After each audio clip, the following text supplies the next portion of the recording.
Բայց եսի կապիմ haman, մի հատ տենանք ոնց են կապում։ Ահա։ Ես շարը կապում եմ կամ գլխարկեմ դնում միայն այն ժամանակ, երբ որ դուրս եմ գալիս, բայց ամբողջ հղիության ընթացքում չեմ կապել։ Սա վերջի մի քանի շաբաթվա խնդիր է։ Ամենաէմոցիոնալը, բայց ամենաշուտ լուծվողը։ Երբ որ առաջի անգամ տեսնում ես, որ քո մազերը թափվում են,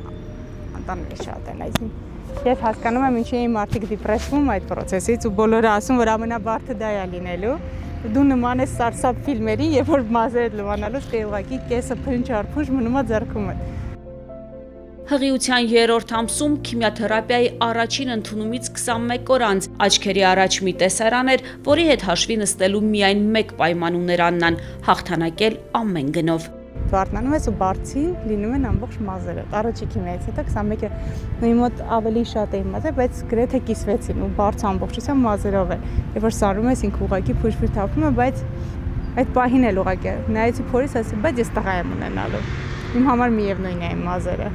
39 տարեկանում առաջնեկին էր սպասում Աննան, ամենայն բծախնդրությամբ պլանավորել էր յուրաքանչյուր դետալ։ Ես նախատեսել եմ, որ կունենայի շատ էմոցիոնալ եւ շատ հանրային հղիություն, ինչպես բոլոր մայրերն են անում, կլինի վերջապես կունենամ այն բոլոր ֆոտոսեսիաները, որ բոլորն են անում իմ համար կրկին պլանավորած ամեն ինչ, բայց ապրիլի 1-ին, երբ որ երրորդը առաջի սկրինինգն են անում հղիության եւ իմանում են երեխայի սեռը, նույն օրը որոշեցինք, որ մենք պետք է անցնենք ստուգում կրծքագեղձի։ Իրական որևէ սիմպտոմ չեմ ունեցել, այսինքն հղիությունը իմ մոտ ընթացել է ստանդարտ հղիությամբ, ոնց որ լինում է, որ դասագրքային մի քիչ գլխացավ, մի քիչ ուրացում, մի քիչ գլխապտույտ։ Բժշկին ասացի, դե սովորաբար մի քանի ամիս հետո ենք դա անում, բայց եթե ուզում եք ստուգենք։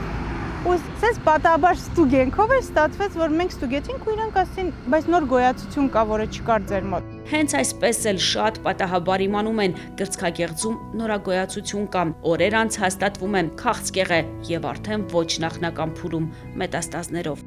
Ավշային հանգույցների մետաստատիկ ախտահարում ուներ Աննան, որը որ փուլը մեծացնում է, այսինքն դարձնում է երրորդ փուլ։ Կար այդ մի ձև անզոր զգալու զգացողությունը ու այդ պահին պետք է շատ արագ հավաքել, որովհետև երբ որ դու սկսում ես անզոր զգալ այս փուլում, ինքը կարող է քեզ կլանի, որովհետև կա հղիության էմոցիոնալ դաշտը եւ կա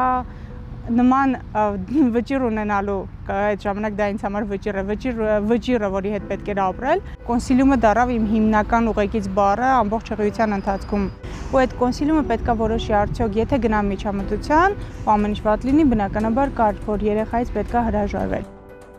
Կշեռքի մի նժարին Աննայի, մյուս նժարին երեխայի կյանքն էր, միջ այն պահը, երբ բժիշկը վստահաբար հայտարարում է, փրկում ենք երկուսի կյանքն էլ ու սկսվում է պայքարը։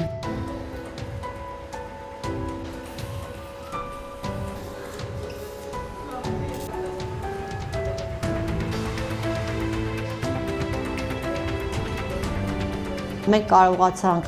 Աննային վիրահատել, կարողացանք քիմիոթերապիաներ անցկացնել, հետո ծննդաբերությունը բարեհաջող գնաց, բալիկը առողջ ծնվեց։ Մեր առաջին հանդիպումից ես զգացի իր ուժը, իր պոզիտիվ լինելը, շատ քաջ աղջիկ է, ասեմ ձեզ, շատ եզակի քաջ աղջիկներից է ինքը։ Այդպես լոզունգ կա. դու հաղթիր ու կիսվիր քո հաջողությամբ, քո ընկերների, քո բարեկամների, քո շրջապատի հետ, որովհետև այդ լավ պատմությունը, որ դու հաղթահարել ես, ինչ դժվարությամբ ես անցել, երբ որ դու կիսվում ես ու մարդիկ տեսնում են ու ոգևորվում են, որ այո, ամեն ինչ հնարավոր է, այս կյանքում չկա անհնար բան, այս դեպքում սա ամենամեծ մոտիվացիան է։ Հանձնվելու մտքեր մի քանի րոպեով իհարկե եղել են, բայց միայն մի քանի րոպեով։ Երբ որ ես ուզում էի արդեն հանձնվեի, ես երեխայի խաղը շատ շուտ եմ զգացել, երևի արդեն հենց ուզում էի հանձնվեի կամ ճնշվեի, ես զգում էի իմ երեխայի խաղը, որը իմ հետ էր ամբողջը։ Ինքը շատ է պայքարել, ինքը ինձանից ավելի է պայքարել։ Ես մեկը հասա իմ երազանքին։ Ես ունեցա իրան։ Արիմ սոխար, թող պարտեզների տաղերով քումբեր տղիս աչքերին, բայց նա լալիս է, դու սոխակ մի գար, իմ որդին չուզեր, դառնա